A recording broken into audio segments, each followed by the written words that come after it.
Mardi 25 juin 2019, bonsoir à toutes et à tous et merci d'être fidèles au rendez-vous pour cette nouvelle édition.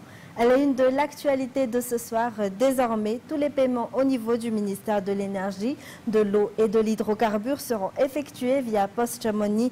La signature de convention entre le ministère de la Poste, des Télécommunications et du Développement numérique d'une part et le ministère de l'eau, de l'Énergie et des hydrocarbures a été effectuée hier à Panjinumbi. Faranian Razaf Javel sur les images de Yves Janel. L'e-paiement sera utilisé par le ministère de l'Énergie, de l'eau et des hydrocarbures dorénavant.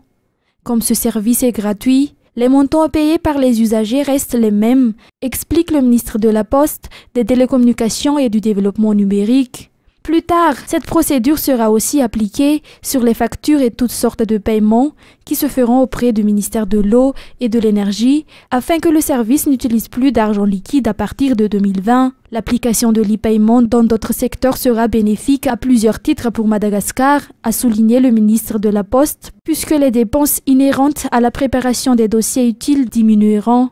La signature de convention entre le directeur général du poste à Malagas et les 3 directeurs généraux au sein du ministère de l'Énergie, de l'eau et des hydrocarbures a été effectuée hier à Panjinumbi.